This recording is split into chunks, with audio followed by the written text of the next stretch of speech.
O ministro da Educação, Milton Ribeiro, disse nesta quinta-feira que os jovens brasileiros se tornaram zumbis existenciais ao não acreditar mais em Deus ou na política. Ribeiro contou que, ao assumir o MEC, se surpreendeu com os livros didáticos distribuídos pela pasta que, segundo ele, incentivava os jovens e crianças a viver sem nenhum propósito. A grande moda dos sociólogos e dos filósofos e de algumas correntes políticas hoje é destruir tudo, desconstruir tudo, mas o pior, não se coloca nada no lugar, deixa um vazio. É por isso que os nossos jovens e adolescentes estão com esse vazio existencial que os leva a não viver com nenhum tipo de propósito, a tirar a própria vida.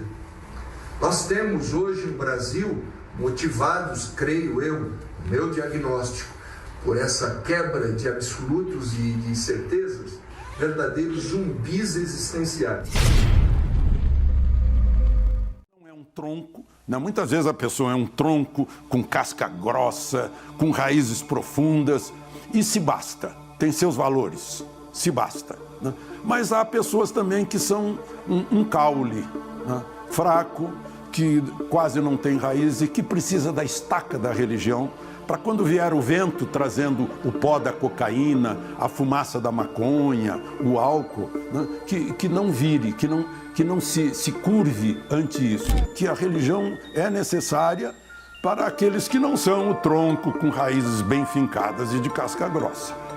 Eu acho que o ministro da Educação falou com oportunidade de um problema que todos os pais de adolescentes sentem.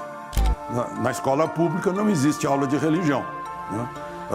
Embora existam aulas de ideologias. Né? Ideologias pode, religião não pode. Né? Aliás, religião é uma ideologia. Há um preconceito difundido, principalmente na mídia, né, para enfraquecer a religião, porque sem religião um povo pode se enfraquecer também.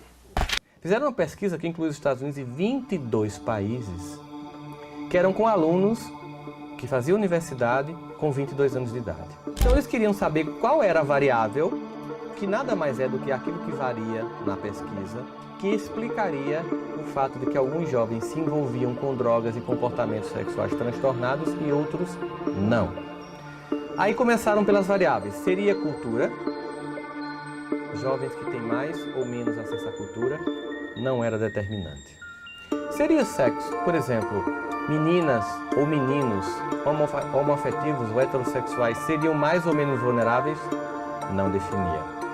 Seria o fato de serem pessoas de primeiro mundo ou de países em desenvolvimento ou países mais conflagrados em miséria?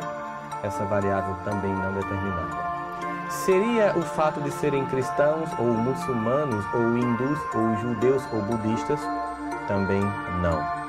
E aí eles foram aumentando o corte da pesquisa para chegar à idade mais tenra dessas crianças e quando chegaram aos 5, 6 anos, descobriram um padrão. E aí eles começaram a se impactar, porque a descoberta tinha a ver com religião.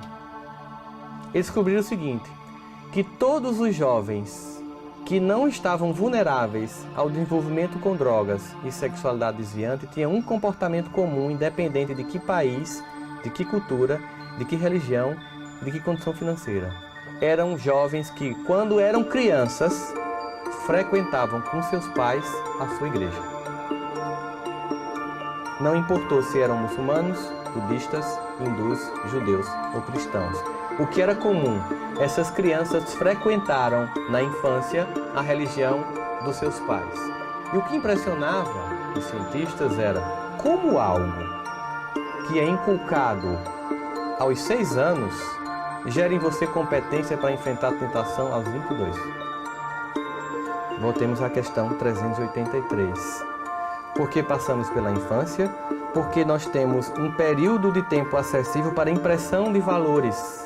Você imprime esses valores e quando o indivíduo sai de casa, porque os nossos filhos não são nossos filhos, como dizia Khalil Gibran, quando ele sai de casa, ele foi vacinado. Ele é tentado, mas ele não cai. Aquele que não recebeu esta vacina de novos valores, ele é tentado e ele cai.